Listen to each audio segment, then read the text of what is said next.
القرآن يوحدنا لطريق الخير يوجهنا الله تعالى أنزله ورسول الله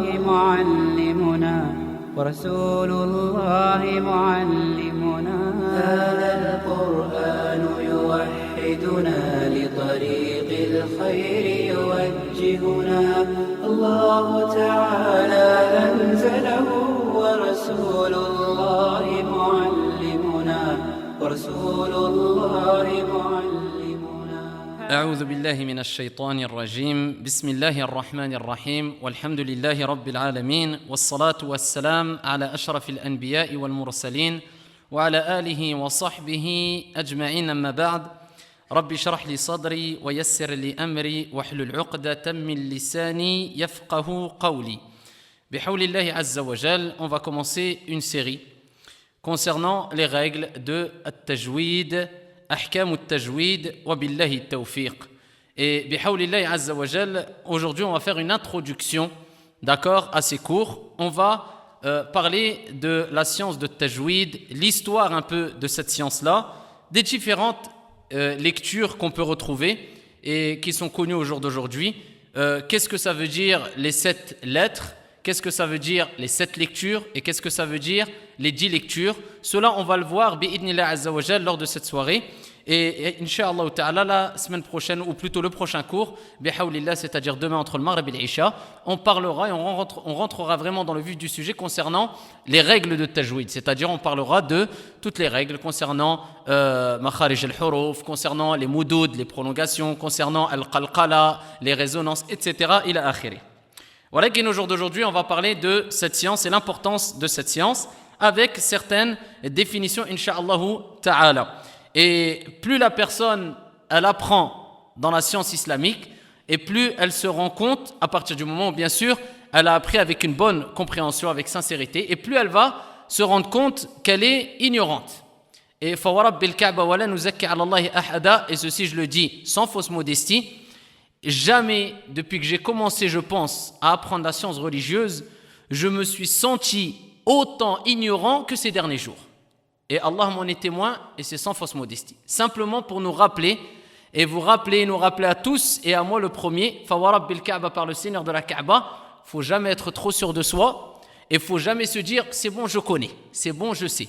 C'est pour ça qu'Allah Jalla wa Ala dit dans le Coran al-Karim, et rappelle, car le rappel profite à qui? Aux croyants.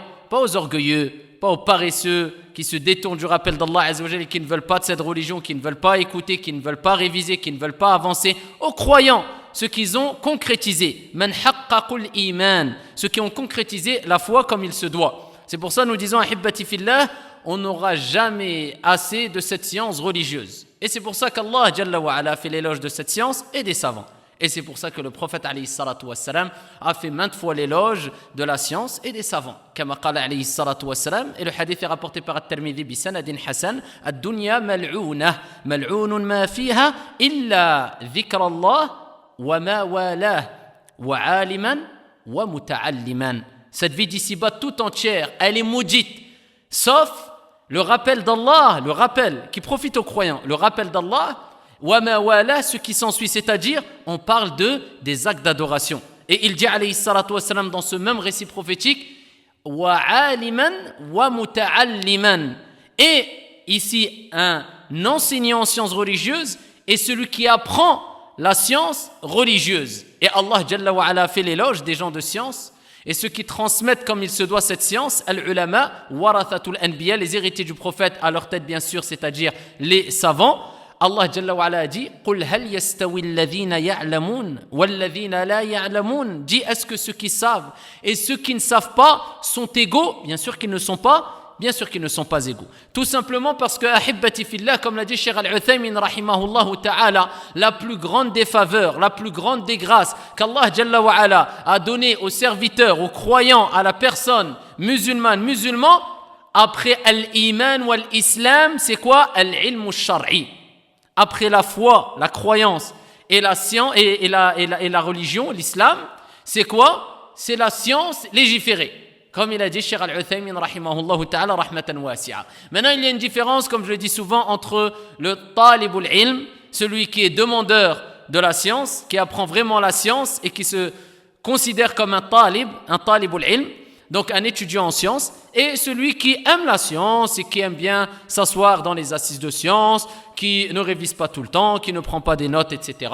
Donc celui-là, c'est simplement quelqu'un qui, comme ils disent certains gens de science, mujahid, c'est quelqu'un qui s'assoit, il participe à des assises par-ci par-là, mais on ne peut pas l'appeler talibul ilm.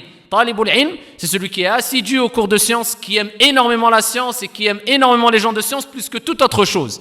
Et c'est celui qui apprend, qui prend des notes, et quand il apprend par cœur. Et il apprend avec quelqu'un sans orgueil, et il apprend avec quelqu'un sans timidité qui va l'empêcher d'avancer dans la religion.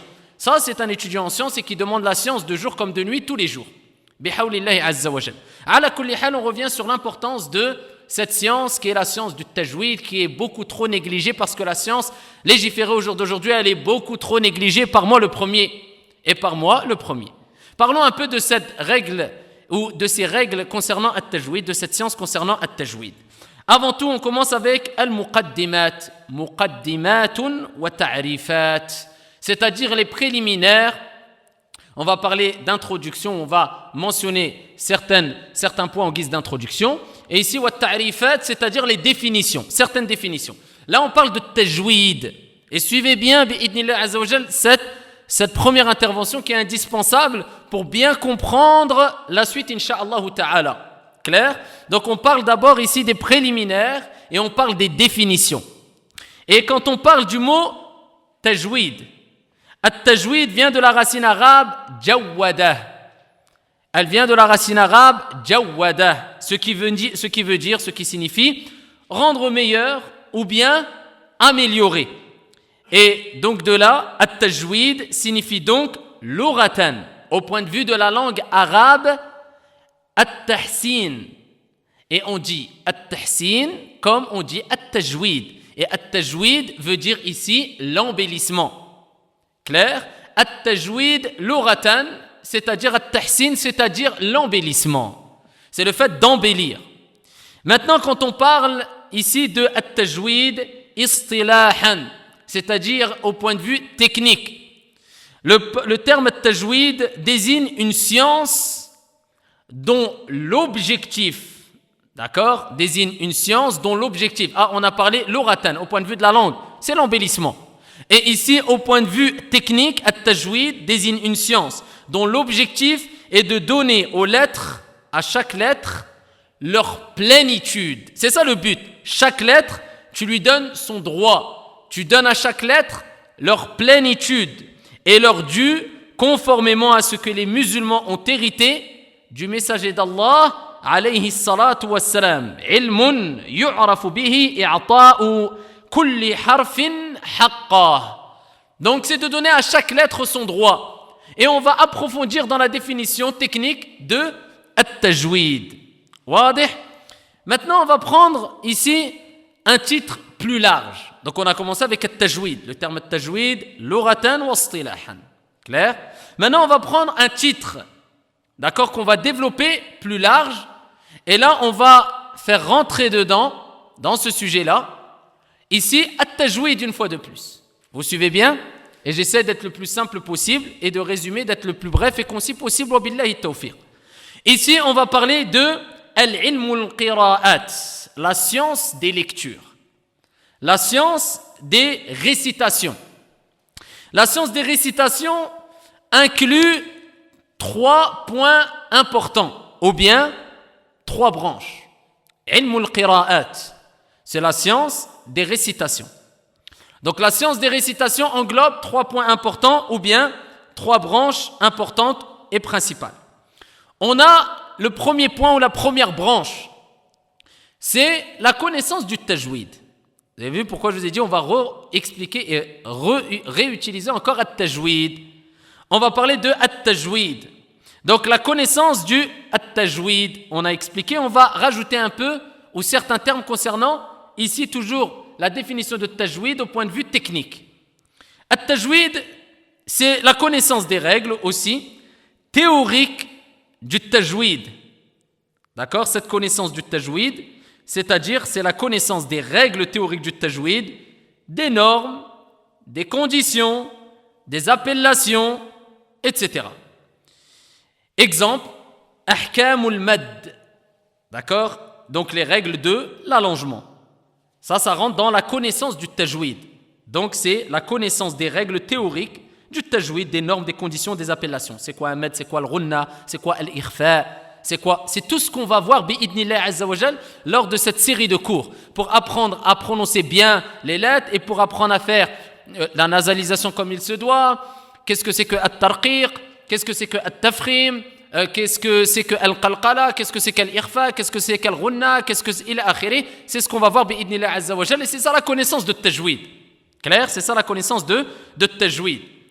Et ici cette connaissance là de tajwid ici se décompose en deux parties. D'accord? On a la connaissance de tajwid, on a compris? Donc c'est la connaissance ici des règles donc théoriques du tajwid, etc. Et ici elle se décompose en deux parties. Il y a ce qui est fard kifaya.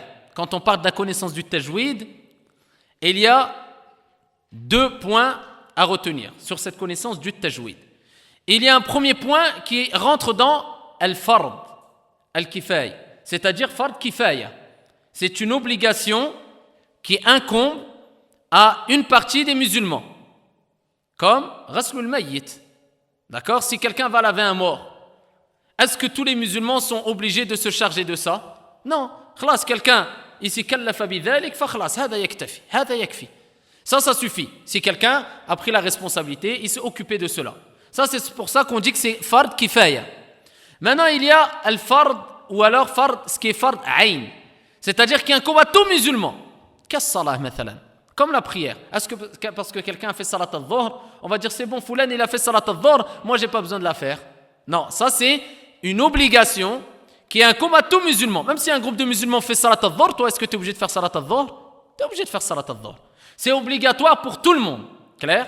Donc la connaissance du tajwid se décompose en deux parties. Et il y a la première partie qui rentre dans ce qui est fard kifaya. Ça, ici, incombe à une partie des musulmans. D'accord? Si une partie des musulmans s'en charge, le reste, ce n'est plus obligatoire pour eux. Ça veut dire quoi, ce n'est plus obligatoire? S'ils ne l'apprennent pas et s'ils ne la mettent pas en pratique, ils ne sont pas athim, ils ne sont pas pécheurs. D'accord? Amma, ici, il n'y a pas unanimité des savants sur cette question-là. Et on va revenir ici, Inch'Allah ta'ala. Clair? Donc ça, c'est la première partie. Et la deuxième partie, c'est fard ayn, la connaissance du tajwid, mais par contre qui est obligatoire pour tous, pour moi, pour toi, pour tout le monde. À partir du moment où une personne ouvre le mushaf, lit le Coran al-Karim, ou bien récite par cœur, ou apprend par cœur, c'est obligatoire pour tout le monde. Clair? La première partie qui n'est pas obligatoire pour tout le monde, ici, il y a un khilaf bayna al-ulama. Il y a une divergence entre gens de science. Inda al-jumhur, chez la majeure partie des gens de science, c'est fard kifaya. Et chez certains gens de science, c'est obligatoire, cette première partie qu'on va citer. C'est fard, wajib, fard ayn, inda ba'd al-ulama, chez certains gens de science. Lakin qawl al-jumhur, laysa biwajib.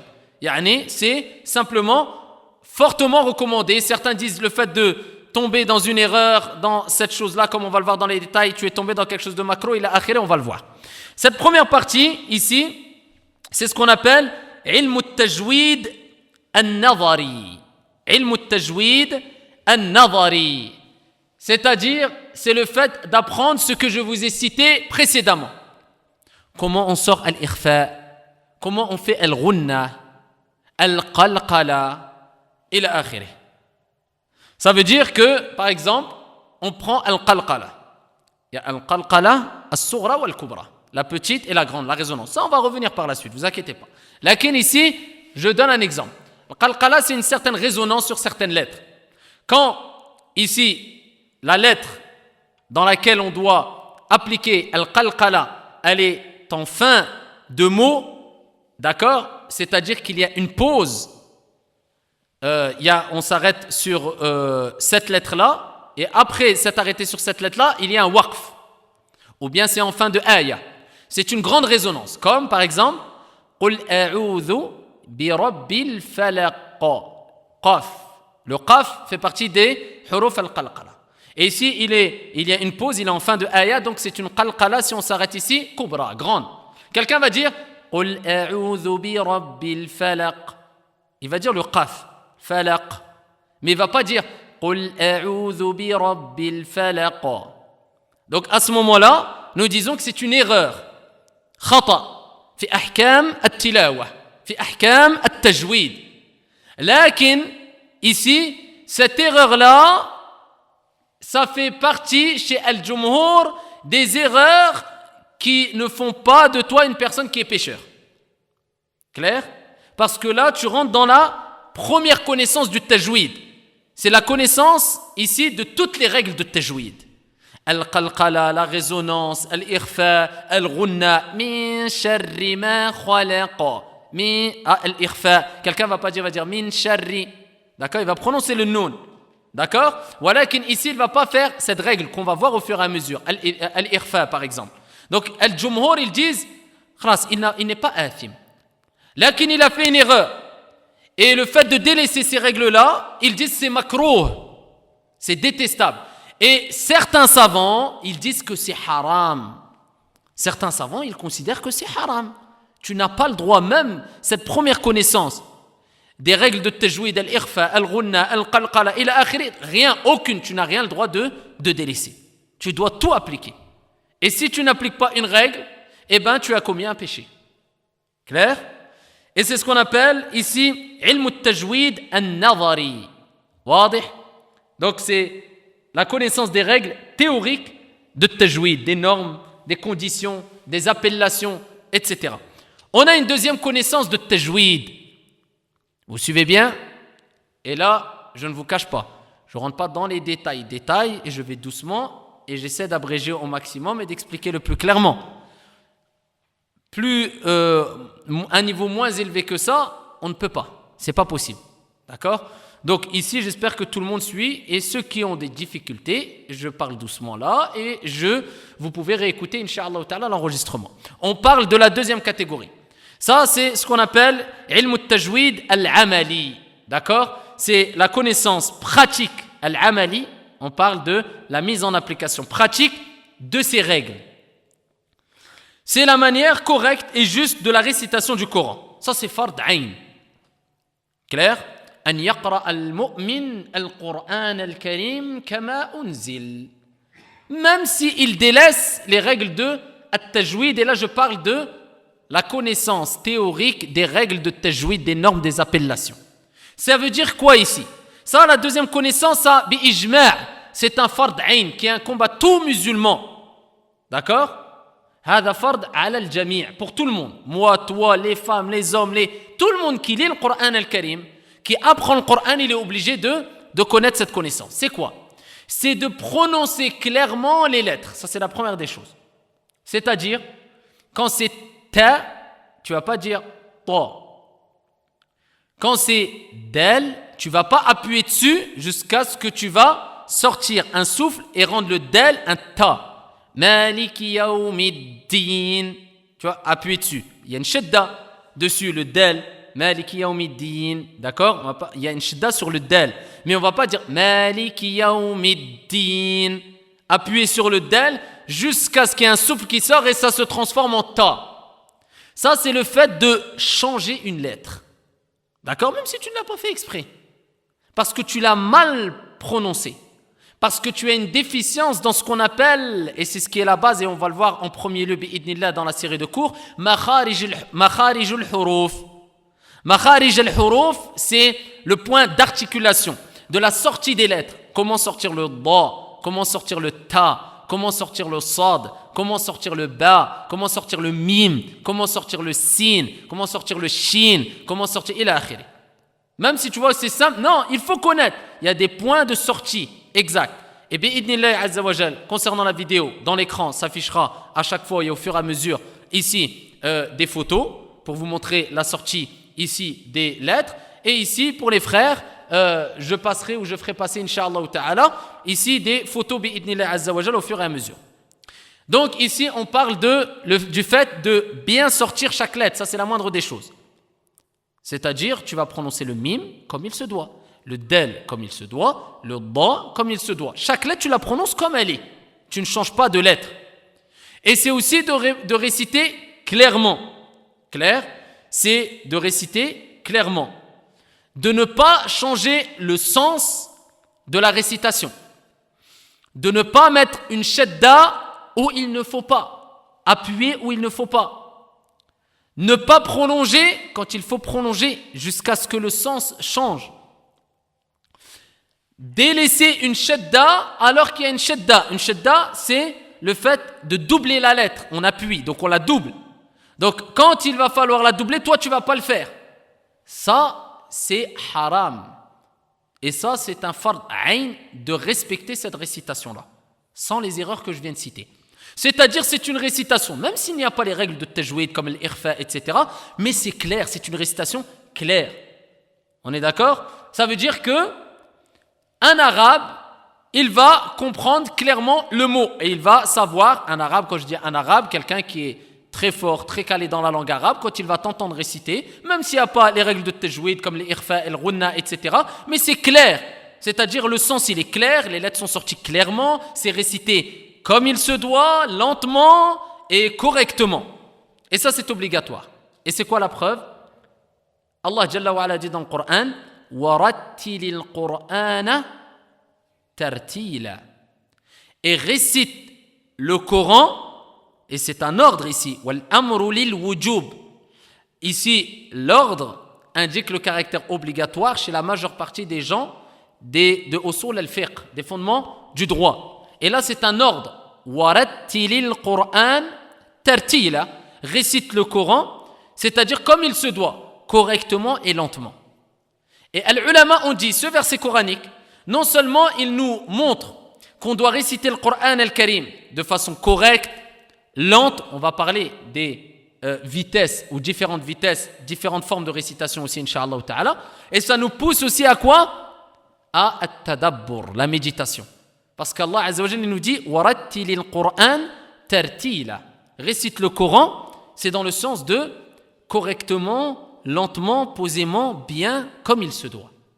Ça nous pousse aussi à quoi? Pas se précipiter jusqu'à ce que tu mâches les lettres, jusqu'à ce que tu mâches les mots, jusqu'à ce qu'on ne comprenne plus, jusqu'à ce que tu oublies de citer une lettre, jusqu'à ce que al-ma'na, le sens, il change, wal-'iyadhu billah. Tout ceci est interdit. Tout ceci est interdit.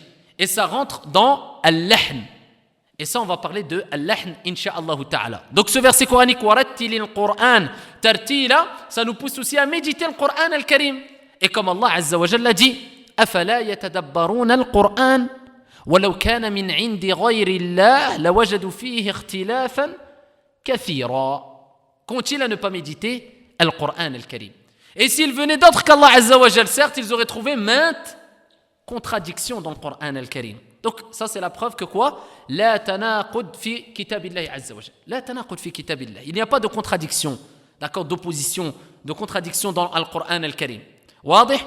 Donc on continue bi'idnillah azza wa jal. Là on est dans la récitation claire. Même quelqu'un n'applique pas les règles de tajwid, ala al-aql on lui dit, allez, pour sortir, d'accord, même si on suit plutôt al-jumhur en disant que khlas, même s'il a laissé certaines règles de tajwid comme al-ghunna, etc. Donc à ce moment-là, on doit lui dire impérativement, tu dois le réciter comme il se doit. Comme il se doit, ça veut dire le ta c'est le ta, le ta c'est le ta. Chaque lettre doit être la lettre claire, sans modification. Le sens ne doit pas changer. La récitation doit être propre, claire, correcte. À ce moment-là, insha'Allah ta'ala, ici, عند الجمهور, ça je prends le cas où tu as délaissé بعض الأحكام. D'accord? Ici, certaines règles de tajwid. Amma بعض العلماء, ils ont dit que n'importe quelle règle de tajwid, c'est fard, ça rentre dans quelque chose qui est obligatoire. Fard ayn, c'est pour tout musulman. Clair. Ala kulli hal, même, on va prendre le cas où on suit al-jumhur. On parle maintenant de, comme on a parlé des fautes, de ce qu'on appelle al-lahn. Al-lahn, en langue arabe, ça désigne l'erreur. Ça désigne la faute, lakin du point de vue grammatical. C'est-à-dire, c'est dans la grammaire. Quand on parle de lahn, c'est une personne qui a fait une erreur ici, par exemple, comme on est dans la récitation, on parle d'une erreur au point de vue de nahw, de la grammaire. Et ici, il y a deux types d'erreurs. Il y a ce qu'on appelle al-lahnu al-jali. C'est une erreur qui est évidente et grave. Et on retrouve al-lahn aussi, comme on le verra bi'idnillah azza wa jal, comme certains gens de science l'ont décrit, dans al-adhan, quand quelqu'un il fait al-adhan. Donc ici on a al-lahn al-jali, c'est l'erreur évidente, d'accord, inda al-qira'ah, pendant ou lors de la récitation. Ça c'est l'erreur claire, évidente, grave, que tu n'as pas le droit de faire. Et que si tu commets, tu as commis un péché. Tu as fait une chose qui est haram. Al-lahn al-jali, à titre d'exemple, c'est le fait de changer le sens d'un verset coranique, d'enlever une lettre, de rajouter une lettre. Clair? Par exemple, on a dans surat al-Fatiha, Alhamdulillah. D'accord? Au début, quelqu'un va dire Alhamdulillah. Là, il a mis une fatha à la place de quoi? Ad-damma. Donc ça, il a fait ce qu'on appelle al-lahn. Une erreur au point de vue de nahu. La grammaire, la récitation ici plus précisément. Et ça, c'est strictement interdit. Parce qu'il a remplacé une lettre par une lettre. Ça, c'est pas excusable. D'accord? On ne peut pas dire, bon, ça, c'est pas grave si tu le fais. D'accord? Un autre exemple. Quelqu'un qui va dire, ici, au lieu de dire Iyyaka na'budu wa iyyaka nasta'in, ici au lieu de dire Iyya, donc en mettant la shadda, en doublant la lettre, Iyya, lui il va dire quoi? Iyyaka na'budu wa iyyaka nasta'in. D'accord? Est-ce que ici il y a une erreur ou pas? Il y a là quoi qui a été enlevé? La shadda qui a été enlevée. Ça c'est du kufr. Ça c'est de la mécréance. Parce que quand on dit Iyyaka na'budu, d'accord, si on s'arrête, Iyyaka na'bud, donc c'est toi seul que nous adorons. Mais quand on dit Iyyaka na'budu, on enlève la shidda, on dit Iyyaka, là on dit c'est la lumière du soleil que nous adorons. Et c'est du kufr. Et il y a beaucoup d'endroits dans le Coran al-Karim qui, quand on rajoute une shadda ou bien on enlève une shadda, ici tu dis des paroles de kufr. Al-ma'na, le sens, il change complètement. Et tu rentres dans l'opposé. Au lieu de dire c'est toi seul que nous adorons, Ya Allah, Iyyaka na'budu, toi tu vas dire Iyyaka na'budu. C'est subtil, lakin ça t'a fait prononcer des paroles qui sont ici des paroles de kufr, de mécréance. Wal'iyadhu billah. Wadih? Donc ça ne suffit pas de dire je veux apprendre le Coran et se précipiter et vouloir apprendre seul. Et ce qui nous attriste, c'est que quand il faut faire du travail personnel tout seul, les gens ne veulent pas faire du travail personnel tout seul. Et quand il ne faut pas faire du travail personnel tout seul, il faut apprendre avec une personne, les gens, ils ne veulent pas apprendre avec une personne. Ils veulent faire du travail personnel tout seul, illa man rahimallah. Quand on dit à certaines personnes, ou certains masha'ir, ou certaines personnes qui enseignent la religion, assister à des cours de sciences religieuses, certaines personnes vont dire quoi? C'est quoi comme cours? Fiqh? C'est quoi comme cours? Tafsir? C'est quoi? Oh non, ça c'est bon, ça je sais faire. Ouais. Certains, comme une personne avait dit une fois, moi aussi, si j'avais le temps, j'aurais fait comme toi. Et ça a été la cause que j'ai sorti un CD. Entre guillemets, j'ai fait une khutbah en disant, si j'avais le temps, je serais un savant. Ça, c'est les gens avec qui le shaitan a joué. Et regarde, tu verras que c'est subtil.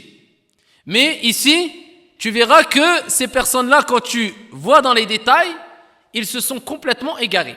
Au lieu de participer aux cours religieux quand ces choses-là les dépassent, ben non, ils veulent faire tout seuls. Mais par contre, quand on leur dit, par contre, il faut réviser à la maison, et révise tes cours, et prends des notes, personne ne va les prendre pour toi. Ça, c'est du travail personnel. Et fais le muraja'a, et révise, et fais ta révision, et tous les jours...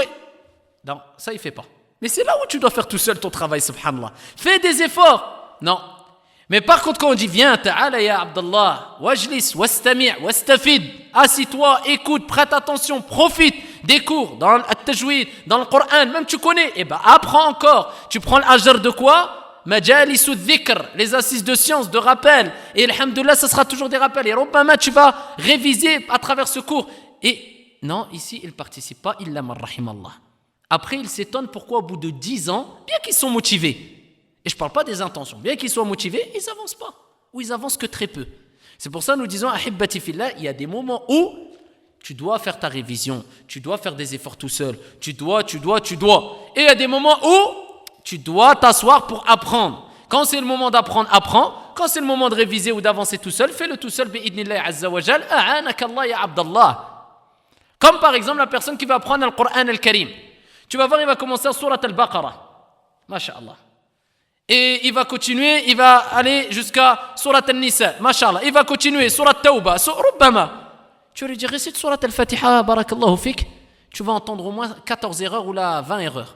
Tu dis, miskin, tout le temps qu'il a perdu. Tu lui dis, reprends depuis le début à Surat al-Baqarah. Même, tawaqqaf ya Abdallah. Commence par Juz Amma. Ya akhi, t'as quel âge? 30 ans, 25 ans.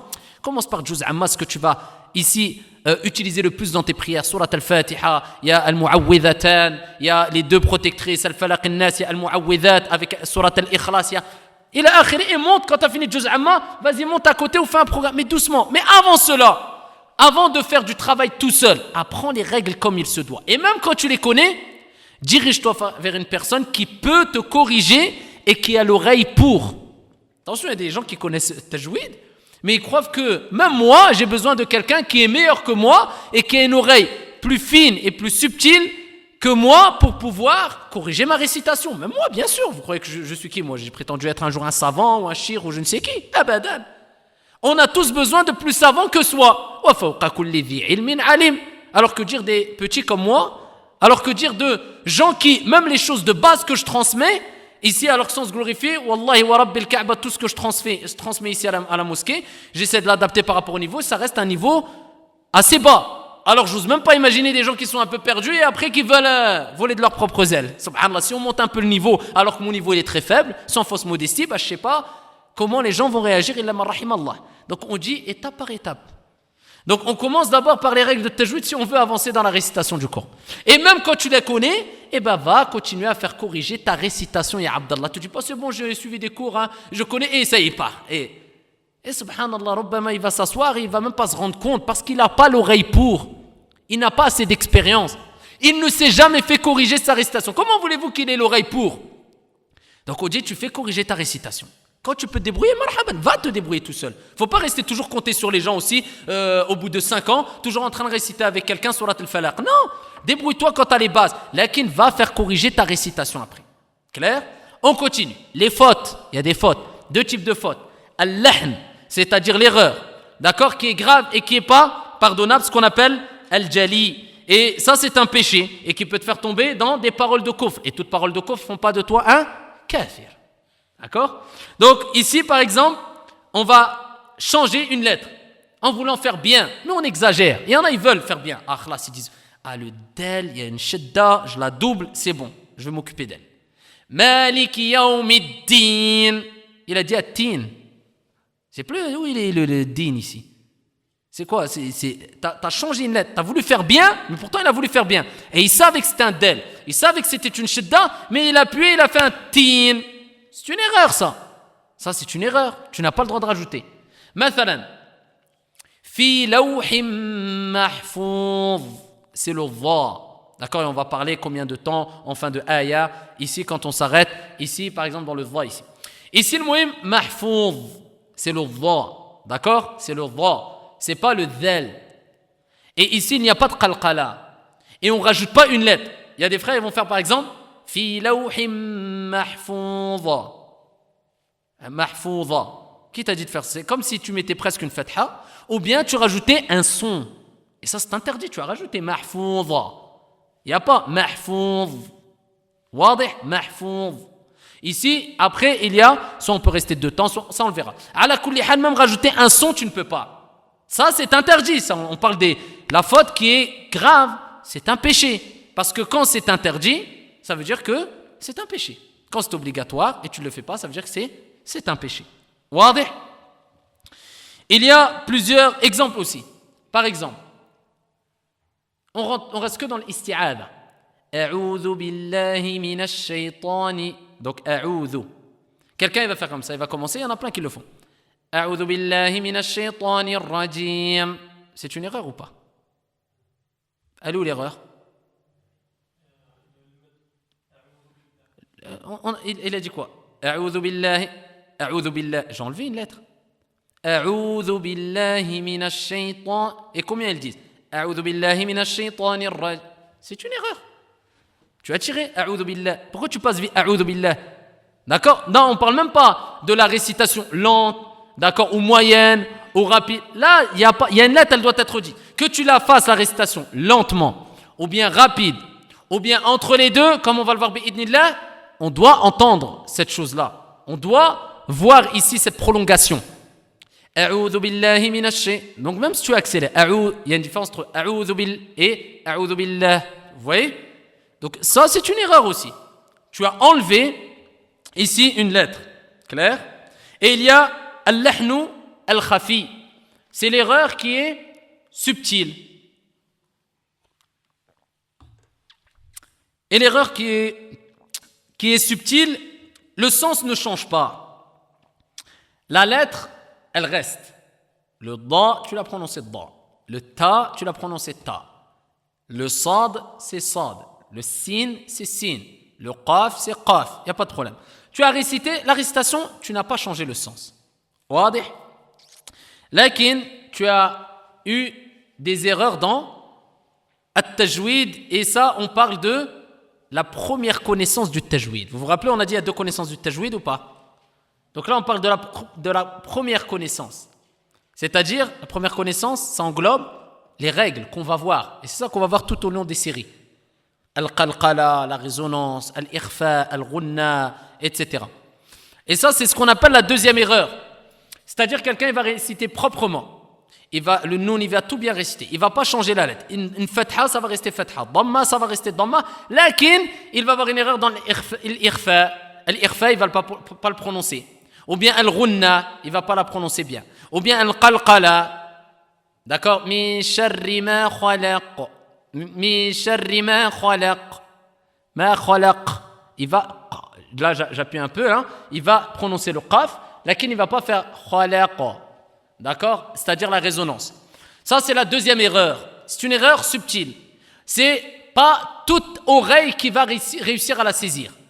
Et même certaines personnes, ils vont réussir à saisir certaines erreurs.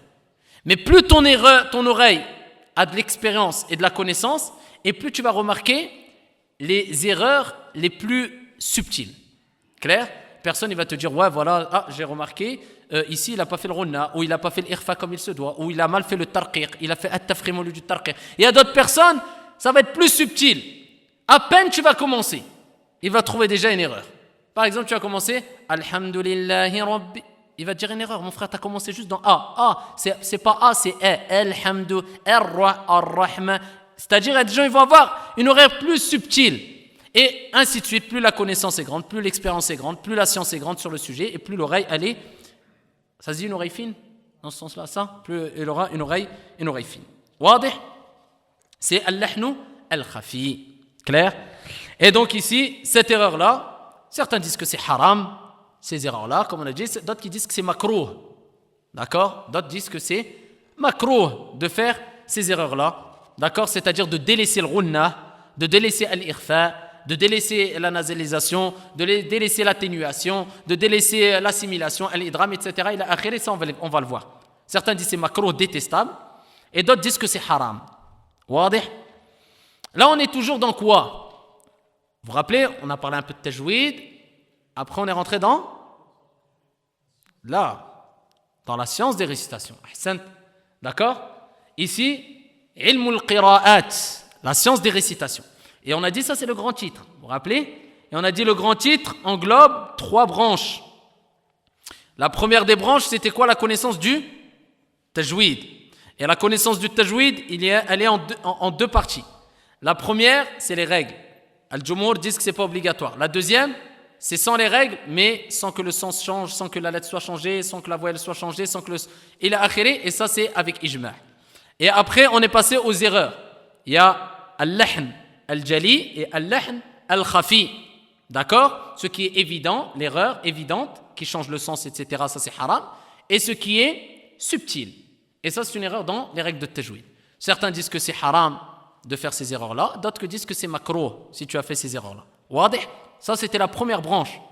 Là, on rentre dans la deuxième branche. D'accord? De quoi? On est toujours dans le grand titre. Ilmul qira'at, la science des récitations. Et là, la deuxième branche, là, on rentre dans la connaissance de plusieurs types de lecture. Il y a plusieurs types de lecture. Wadih? Il y a plusieurs types de lecture. Donc ici, au début de la révélation, Al-Qur'an al-Karim, il a été révélé par Allah Jalla wa Ala à Jibril alayhi salam, et Jibril l'a transmis au prophète Mohammed alayhi salatu wa salam, et le prophète alayhi salatu wa salam l'a transmis aux Sahaba de façon orale. Et as-Sahaba radiyallahu anhum wa ardahum l'ont transmis à d'autres Sahaba, et Sahaba, at-Tabi'in, at-Tabi'in, ila akhirih, jusqu'au jour d'aujourd'hui. Les savants de tajwid et de la récitation qui nous récitent. Donc ça, c'est un héritage, ça. Donc c'est pas quelqu'un, n'importe qui ne connaît rien des règles de tajwid, je dis, je vais faire des cours de tajwid, je vais faire des cours de Coran. Ça, c'est pas des choses à négliger. Le point de départ, c'est qui? Kalamullah, qui l'a transmis à qui? Jibril alayhi salam, qui l'a transmis à qui? Muhammad alayhi salatu wa salam, pour qu'après les gens disent, c'est n'importe qui va venir et qui va faire. On ne dit pas d'être au top et d'avoir... Voilà, ici, quand tu veux enseigner, un minimum, c'est-à-dire que, alhamdulillah, tu connais les règles de tajwid, tu sais qu'est-ce qui est interdit, qu'est-ce qui n'est pas interdit, makharij al-huruf, prononcer clairement, sans changer le ma'na, sans changer ila akhiri. Wadih? Donc ici, elle a été révélée. Donc, ou le Coran al-Karim, il a été révélé ici dans une seule lettre. Dans une seule lettre. Donc, on voit dans le sens, ici, c'est dans le sens d'une seule manière. Puis le prophète alayhi salatu wa salam a demandé plusieurs fois à Jibril alayhi salam, d'accord, donc de lui apprendre ou de réciter suivant d'autres manières, d'autres lettres. Jusqu'à ce que Jibril alayhi salam a appris à réciter au prophète alayhi salatu wa salam suivant 7 lettres. C'est pour ça qu'on entend 7 lettres. D'accord? Donc ensuite, Jibril alayhi salam, il a récité au prophète alayhi salatu wa salam. Suivant combien de lettres? 7 lettres. Clair? Ibn Abbas, kama fi sahihayn, radiyallahu anhu an abi, rapporte que le prophète alayhi salam a dit, Jibril m'a appris au début de réciter Al-Qur'an al-Karim. Suivant une seule lettre, harf. Et puis je l'ai sollicité de façon répétée, et il a porté les lettres à 7. Et ici on entend souvent 7 lettres, et on entend souvent 7 lectures. C'est deux choses différentes. D'accord? Parce qu'au jour d'aujourd'hui, d'accord? Donc ici, plus tard, il y a ce terme 7 lectures qui nous sont parvenues, ce terme-là. Et ce terme-là de 7 lectures, c'est une coïncidence avec 7 lettres. Vous voyez, c'est une coïncidence. Donc les gens maintenant, ils entendent 7 lettres, 7 lectures, donc ces 7 lettres, ces 7 lettres-là correspondent aux 7 lectures-là. Ce n'est pas ça. On va voir la différence. Il a été révélé, d'accord, selon 7 lettres, cette variante si on veut, clair? Et ici, par la suite, il y a eu plusieurs lectures qui sont apparues. Et on va le voir, bi'idnillah. À titre d'exemple, concernant le terme harf, Allah Jalla wa Ala dit, wa minan nas, il y a parmi les gens qui adorent Allah Azza wa Jal, ici, marginalement, à la harf, on parle de harf, ici, marginalement, c'est-à-dire selon une manière, d'une façon. Ici, pour harf, le sens définit une certaine manière dans le contexte du verset, marginalement. Donc on voit que harf, lettre, veut dire quelquefois manière, d'une certaine façon. Clair? Et il est rapporté dans As-Sahih par Omar ibn al-Khattab radiyallahu anhu warda qu'il a dit, j'ai entendu le messager d'Allah, j'ai entendu Hisham ibn Hakim réciter Surat al-Furqan d'une manière différente par rapport à la façon de réciter que le messager d'Allah alayhi salatu wa salam avait apprise. Et j'ai failli me précipiter et le stopper et l'arrêter, puis je l'ai laissé terminer. Ensuite, je l'ai saisi fortement son habit et je l'ai emmené devant le messager d'Allah alayhi salatu wa salam et dit, oh messager d'Allah, c'est le Coran, il n'y a pas de, oh c'est pas grave. Il dit, viens, il a pris fortement, oh messager d'Allah. J'ai entendu celui-ci réciter le Coran al-Karim d'une manière différente de la façon que tu m'as appris à réciter. Lui, je l'ai entendu, c'était pas comme tu m'as appris moi. Le prophète alayhi salam, il a dit, ta'ala, il a dit, iqra, lis. Et la personne, il a récité. Et ensuite, il lui a dit, le prophète alayhi salatu wa salam, ici, c'est comme ça que le Coran a été révélé. Et ensuite, il lui dit à lui, lis-toi maintenant le verset, il a récité. Mais de sa façon à lui, dont le prophète lui avait appris. Il a dit, c'est de cette façon que Jibril alayhi salam, ici, m'a révélé Al-Qur'an Al-Karim. Et ici, le prophète alayhi salatu wassalam a dit, en effet, Al-Qur'an a été révélé suivant 7 lettres récitées comme vous le pouvez, rapporté par Al-Bukhari wa Muslim. Wadih? C'est clair? Donc il y a 7 lettres. 7 manières, variantes. Clair? Et ces manières-là, les savants ont divergé. Plus de 40 paroles des gens de science. Pourquoi ces manières-là? D'accord? Pourquoi ces manières-là? Ces différentes manières que le Coran il a été révélé. Et ici, certains savants ont dit ce n'est pas que cette raison que je vais vous citer. D'autres ils ont dit c'est que cette raison. Ala kulli hal, on dit c'est parmi les raisons, ça c'est sûr, bi'idnillah, wallahu a'lam, comme certains gens de science l'ont dit. C'est-à-dire qu'il y avait différentes tribus à l'époque du prophète alayhi salatu wassalam. Et chacun avait sa manière de prononcer certains termes et certains avaient des difficultés à prononcer des termes alors que d'autres n'en avaient pas, etc. Comme mu'minun, al-hamza, d'autres arrivaient à dire mu'minun, comme on voit quelquefois dans la différence entre hafs et warsh, on va parler de qui est hafs, qui est warsh, etc. Donc ici, on voit dans hafs, c'est souvent mu'minun, alors que dans warsh, quelquefois, on voit mu'minun, wadih, on va voir. Ça, par la suite, incha'Allah ta'ala. Ala kulli hal, c'est pour faciliter aux différentes tribus. Donc c'est une miséricorde de la part d'Allah Azza wa Jal. Clair? Pour que tout le monde, d'accord, ait une certaine facilité quant à la lecture et à l'apprentissage du Coran. D'accord? Selon les différents dialectes. Donc ça a été pour faciliter. Mais ce qui est à retenir, c'est qu'il n'y a pas de contradiction. C'est pour ça que tu vas quelquefois trouver dans les différentes, même lectures, d'accord, récitation, tu vas trouver différents mots, laquelle il n'y aura pas de contradiction. C'est pour ça Ibn Mas'ud radiyallahu anhu a dit, c'est comme dirait l'un d'entre vous, viens ici, avance, approche-toi. Vous avez compris? Ibn Mas'ud, il dit, c'est comme si quelqu'un, il allait dire, viens ici, mathalan, ta'ala, taqaddam, viens ici, approche-toi, viens par là. C'est des mots différents ou pas? Walakin al-ma'na, est-ce qu'elle est le même le sens? Il est le même le sens. Clair? Par exemple, dans le Coran, dans certaines versions, vous allez voir kathira. Dans d'autres versions, kabira. Par exemple, dans Hafs, là on parle de lecture, et on voit cette variante. Maliki yawmiddin. D'accord? Et dans Warsh, comment on lit? Maliki.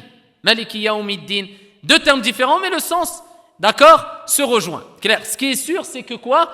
Le sens, il n'y a pas de, ou alors il n'y a pas de contradiction entre les différentes variantes. C'est pas ça veut dire autre chose, donc ça demande un autre tafsir où il y a une contradiction. Non, on est clair, ça se rejoint. Ça, c'est la chose essentielle à savoir. Maintenant, on parle de 10 lectures, 7 lectures et 7 variantes. Les 7 variantes, vous avez compris ou pas? Maintenant, on parle de lecture. Là, c'est les variantes, là.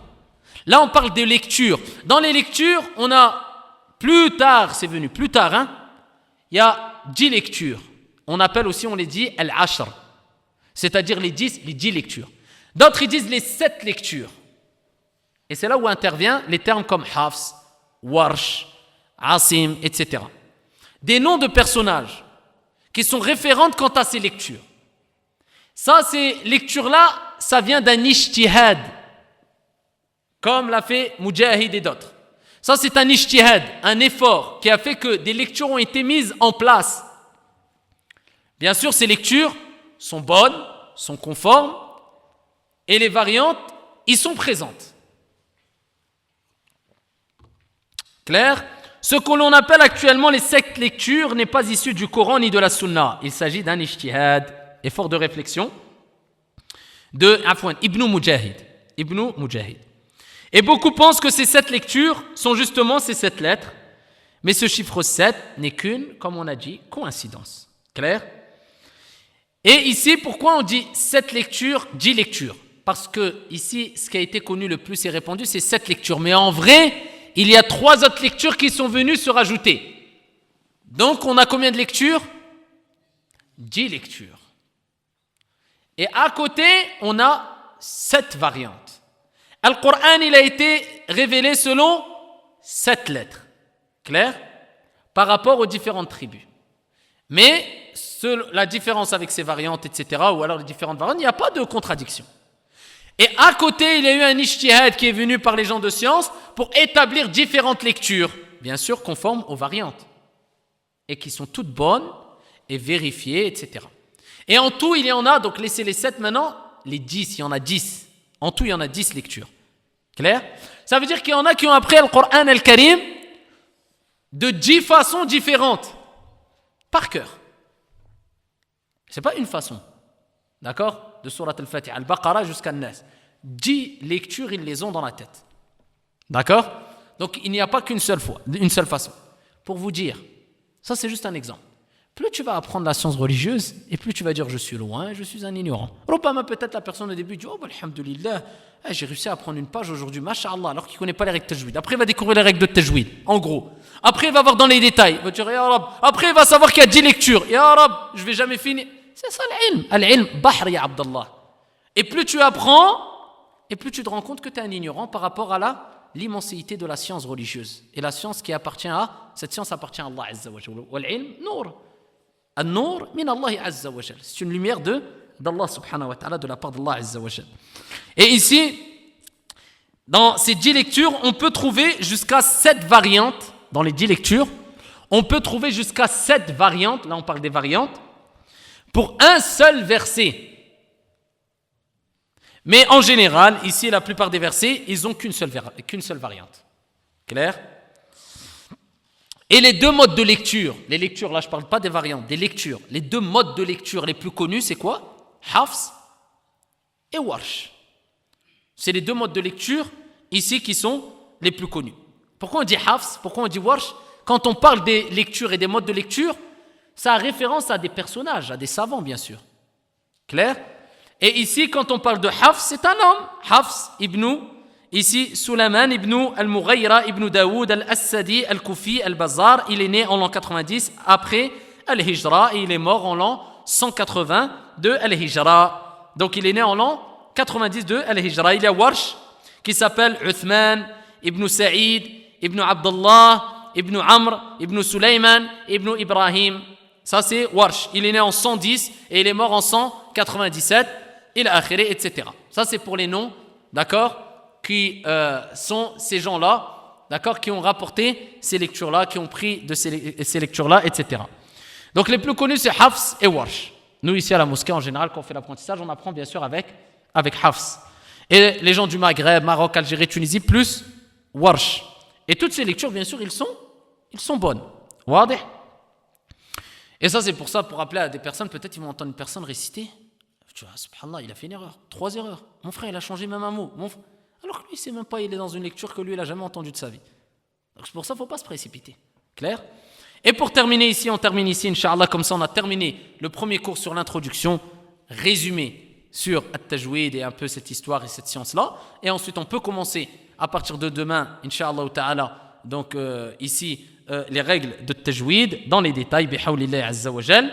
On a là toujours science des récitations. On est toujours dans ilmu, d'accord, al-qira'at, la science des récitations. On a vu le premier point, c'est connaissance du Tajwid. Le deuxième point, les différents types de lecture. Et le troisième point, ici, les différents modes d'apprentissage. Les différents modes d'apprentissage. Ça, c'est très rapide. On a at-tahqiq, on a al-hadr et on a at-tadwir. Ça, c'est les 3 modes d'apprentissage. At-tahqiq, c'est quoi? C'est ce qui est précis, la précision. En général, cette lecture-là, c'est par exemple, comme on va dire ceux qui connaissent, Cheikh al-Husari, qui est un très grand récitateur et une référence, comme Cheikh al-Hudayfi aussi une référence. Quand vous voulez apprendre, concentrez-vous sur les récitations de Cheikh al-Husari ou bien Cheikh al-Hudayfi. Et donc ça, c'est des récitations de Cheikh al-Husari plutôt lentes. D'accord? Ça, c'est des récitations qui sont lentes. Pourquoi on dit at-tahqiq? Précise parce que c'est lent et donc tu vois bien que tu as le temps d'appuyer bien et donner de l'importance vraiment aux lettres comme il se doit et d'appuyer bien sur les règles de tajwid comme il se doit. Clair? Sur la récitation plutôt lente. Tu peux la réciter, avoir une récitation lente, c'est autorisé. Sans exagérer, c'est-à-dire sans prolonger alors qu'il ne faut pas prolonger, par exemple. D'accord? Il y a des gens qui veulent réciter lentement et ils vont te mettre un med où il n'y a pas de med. Non, ça tu gardes les règles comme il se doit. La récitation, elle doit être propre et claire. Il y a ici al-hadr, c'est-à-dire ce qui est dynamique. La récitation plutôt rapide. Ça ne veut pas dire mode TGV. Hein? Comme certains, par exemple, quand ils font tarawih, ils mettent mode TGV. C'est devenu, astaghfirullah, comme si c'était ici une corvée le Coran. D'accord? Et après, ils commencent à manger les lettres, les mots, ils mangent tout le Coran. Gars. Et ça, c'est une musiba, ça. Warattilil Qur'an tartila. Ça, c'est obligatoire ou pas? C'est ça la preuve. Réciter clairement, c'est obligatoire. C'est-à-dire pas manger les mots, pas manger les lettres. Ça, c'est obligatoire. C'est quoi la preuve? Qala jalla wa ala warattilil Qur'an tartila. Et réciter le Qur'an al-Karim comme il se doit, c'est-à-dire lentement et correctement. Donc on a at-tahqiq, la précision, c'est-à-dire récitation plutôt lente. On a al-hadr. Al-hadr, c'est la récitation rapide, d'accord, plutôt dynamique. Et on a at-tadwir. At-tadwir, c'est l'intermédiaire. C'est bayn at-tahqiq wa al-hadr. C'est entre la précision et entre le fait d'accélérer, d'avoir une récitation plutôt dynamique. Mais même si elle est dynamique, ça veut dire qu'elle reste toujours correcte, on ne mange pas les lettres, et on ne change pas le ma'na, et on applique les règles de tajwid aussi. D'accord? Et je dis, on ne tombe pas dans les erreurs, même avec la récitation rapide. Dans ici, al-lahn. Al-lahn qui est quoi? On avait dit à plusieurs erreurs. On a dit al-lahn,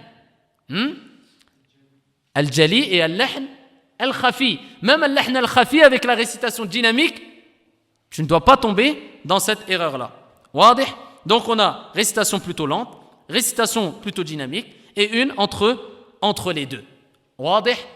Et ça, bi'idnillah azza wa jalla, c'est une petite introduction. Et il y a de grands savants qui ont fait beaucoup de vers et qui ont écrit énormément sur cette science qui est la science de tajwid. Et parmi les savants les plus connus, il y a Ibn al-Jazari qui a fait un poème. Parmi toutes les paroles qu'il a fait, tous les livres, il y a un poème qui est très connu où il a fait à peu près 100 vers. Ibn al-Jazari, rahimahullah wa rahmatan wasi'a, c'est un savant qui est né à 751 de l'Hégire. 751 de l'Hégire. Et dans le poème, et si vous voulez au fur et à mesure je pourrais vous citer incha'Allah ta'ala des vers de son poème, il a résumé depuis le début jusqu'à la fin, il a parlé du hukm, d'accord, du jugement, de la récitation, de tajwid, des normes, etc. jusqu'à citer dans les détails ici les règles, par exemple al-ikhfa, al-sakina, etc. Ala kulli hal, Ibn al-Jazari, al-Shatibi, etc. c'est des grands savants qui ont parlé énormément et qui ont expliqué énormément toutes ces règles et cette science de at-tajwid. Et Ibn al-Jazari, il est rapporté que son père, il avait fait ad-du'a. Il avait fait une dua lors du pèlerinage et qu'il avait bu l'eau de Zamzam et qu'il avait invoqué Allah Jalla wa Ala pour lui donner un enfant savant. Un enfant savant, pieux. Et Allah Jalla wa Ala, ici, lui a donné, lui a accordé ce rizq, cette subsistance, ce bienfait, cette ni'ma qui est cet enfant qui a écrit. Et ici, ces paroles servent de référence et ont servi de référence depuis déjà son époque où il a écrit ces paroles-là. Ici pour les plus grands des savants. Alhamdulillah, jusqu'au jour d'aujourd'hui, on bénéficie encore de ces paroles qui valent plus que de l'or. Ça, c'est le premier cours sur Tajwid. Le cours prochain, bi'idnillah azza wa jal, on commence avec Makharij al-Huruf, le point d'articulation de la sortie des lettres. Et ensuite, bi'idnillah, on parle de toutes les règles au fur et à mesure. At-Tarqiq, At-Tafkhim, Ar-Ra, les règles de l'Qalqala, etc. ila akhiri, jusqu'à la fin, bi'idnillah azza wa jal. Wallahu ta'ala a'lam wa ahkam.